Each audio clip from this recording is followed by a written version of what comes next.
Hello, this is Future Jonas talking. This episode of No Opinion ended up being too long and we have cut it down heavily. We decided to let me, Future Jonas, guide you through the episode to make it more enjoyable. Let's begin.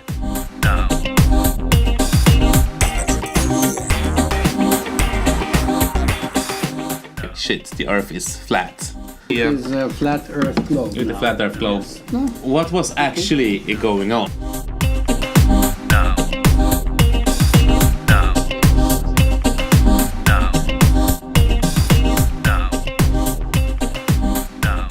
Welcome to No Opinion. Yes. Our Twitter account has been active the past couple of weeks, mostly because there has been me behind the keyboard. And I've been trying to communicate with flat earthers to get them to talk to us and share their ideas so that we have some content to talk to you guys about. Some of them does actually communicate back. Some of them do communicate back. And some of them communicate just for a little bit and then they straight up just block us. Yeah. The past week in total we have been blocked by 4 flat earthers on Twitter. Gospel Truth was one of them, and here's a bit from that. Gospel Truth posted this meme on Twitter. A picture of the Great Lakes that he says is completely flat with a fake CGI curved horizon. Added by NASA. The proof for that it's fake is because he doesn't live on planet Michigan, or so he says. Meaning that his understanding of the picture would make the Great Lakes pretty much the entire globe. This statement was easily debunked by simply showing how the picture could have been made by taking a similar screenshot from Google Earth, proving that the curve would work without making the Great Lakes taking up the entire world. This was the cause for No Opinion being blocked. Another flat earther on Twitter is now preparing to do an experiment where it's gonna challenge Twitter users all over the world at the same time to take a picture of the moon. He expects to find proof of a flat Earth, but obviously we will show that you can only see moon from whatever the global Earth model has predicted it will be, and we can predict it already on beforehand using, for instance, an app called Stellarium, which I'm showing here, which is a really cool app, by the way. But I still do suspect that they're gonna find the science to. Whatever the results is gonna show, which we're gonna show global Earth results. Their beliefs also.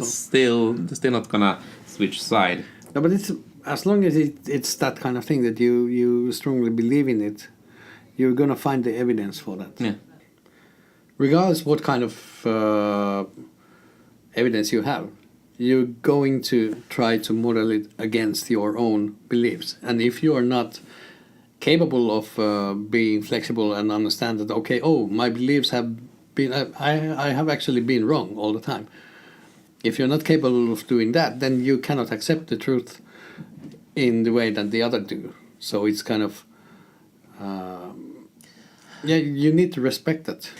I would like to go to one of the bigger subjects of today. Here is just a fantastic video that I want you to watch. That's exactly what it implies. That natural law, not my opinion, not what I think, that natural law that holds true always. That natural law would suggest that space is fake. So, do you have something that contravenes that law beyond your religious belief of space? Or is that your only proof that you can defy this natural law, your religious belief in space? Okay, so Nathan, if the second law seems like you're asking me a question. Do you have any proof beyond your religious belief about what Earth is and what space is that defies this natural law that holds true always? Nathan, it's like you're stuck here. You can't get past where. Okay, let me tell you what's going on here, because it's something that will give you a brain ache. All right, this is Nathan Oakley. To be honest, a guy that has been voted to be one of the most stupid people on planet Earth. He is using science here in a way. He says that pressure can only exist within a pressure chamber. A closed container, and he's referring to Earth as being under a dome. And if we didn't have that container, then all our air, because it's pressurized, would fly out into space. And you can hear him say here, space does not exist because that would defy science and this law. And he's being really rude about it in this debate. Jan here has done a recording and a video. It's about air pressure, and it's a really good one, so please take a look at it. You may have thought that you were sucking up the soda through the straw, but what you were actually doing was removing air, which lowered the pressure in your mouth and in the straw. The air pressure that is pushing down on the bottle from above is higher than in the straw and pushes the soda in through the straw and up to your mouth. How can any of this explain the flat earthers' question, why does the atmosphere not fly off into space? We all know that if you make a hole in a spaceship, everything will be sucked out. If you've come this far, you know that it is the air pressure looking to fill the void that is pushing, rather than vacuum that is sucking. Pressurized cabin will have lots of molecules that would be pushed outside of the spaceship to fill the void. On Earth, however, the air gets thinner and thinner, a pressure gradient, the higher up we get. At the absolute edge of our atmosphere, there are very few, if any, molecules, so there is no pressure and nothing to push anywhere. Some flat earthers claims that the dome contains the air pressurized, but if that was true, we wouldn't have a pressure gradient. We can already now say that we tried to make some fun experiments to show our viewers of how air pressure works. Yeah, and we failed with the first one. We really failed. We can take a look here. Yeah, but this is how it goes when you experiment. Yeah. Prepare to fail. It's fine. This will never work. Just as a fun video to show, we thought we would add a simple experiment that any 4th grader could do. Lit a candle in a bottle and put a boiled egg on top. The idea is to create a vacuum in the bottle so that the egg would be pushed down into the bottle by the air pressure. We just couldn't get this to work. You want to be on YouTube, Peter? I don't care. Because you're on YouTube right now.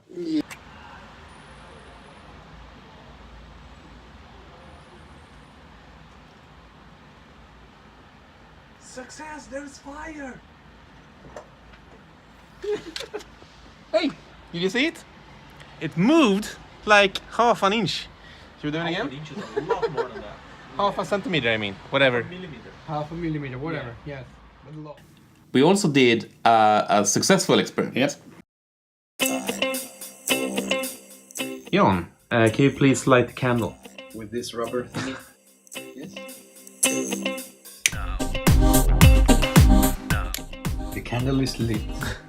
This looks very nice. Yes. The globe Earth next to the flat Earth. Now we know it's, maybe we can demonstrate, it's an atmospheric pressure pushing down on all of us all at the same time, including the water there. Mm-hmm. So what happens if we put a glass on top of this candle? I see.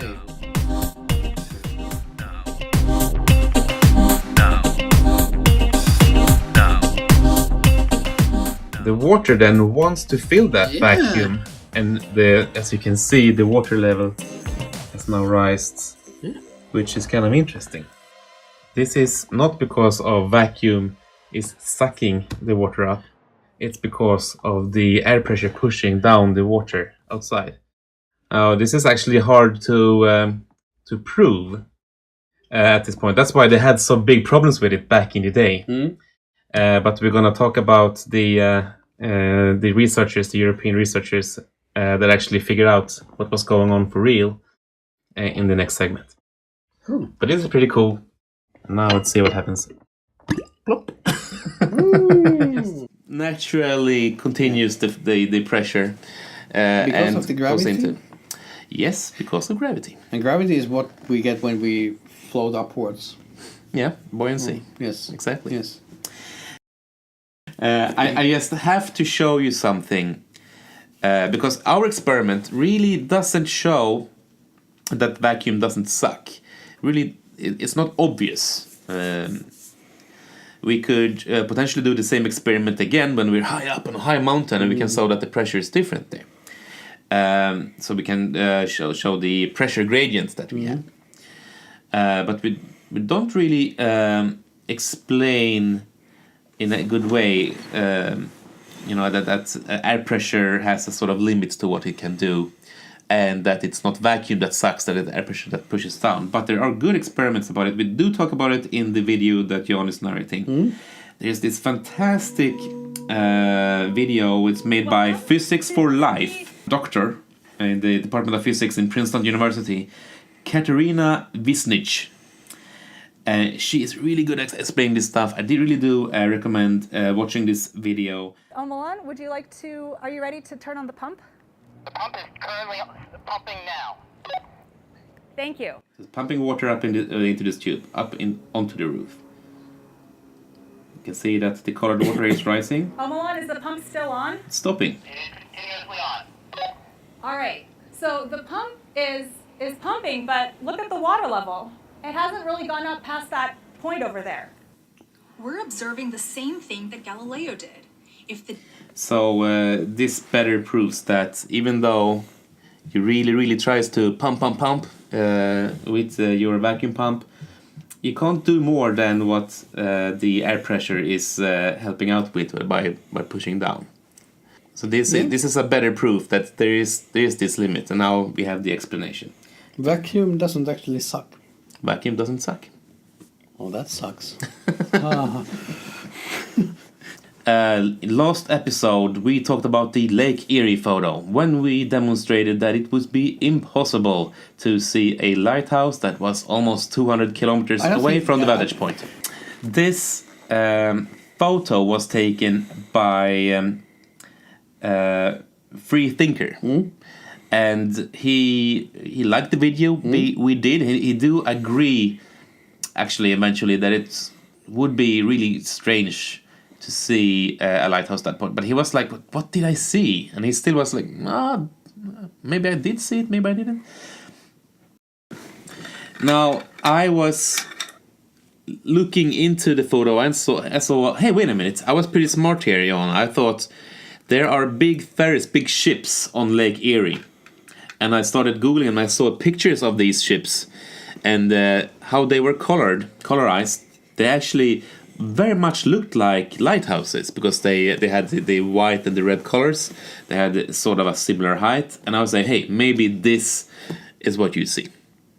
So one night I was asleep and I was woken up by a ding in my Twitter inbox. Someone has sent me a direct message, and it was Mr. Free Thinker. He had now seen another photo from another person that also had called the same lighthouse. Saw the same lighthouse, and I was like, "Shit, the Earth is flat." Yeah. Now, okay. This, we have this. So now we're gonna replace the globe with the flat Earth globe. With the flat Earth globe. Yes. So, or maybe not. Let's take this away.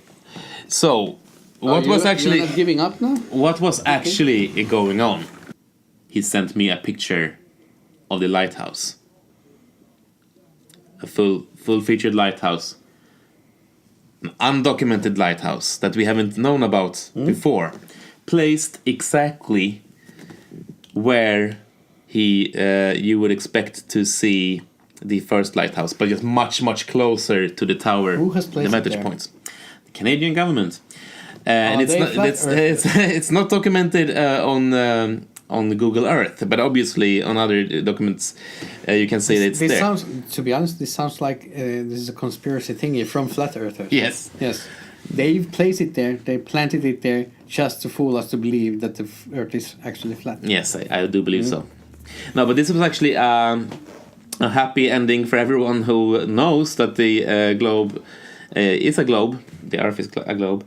Because we could now rest assured that all our calculations, all our math is true once more.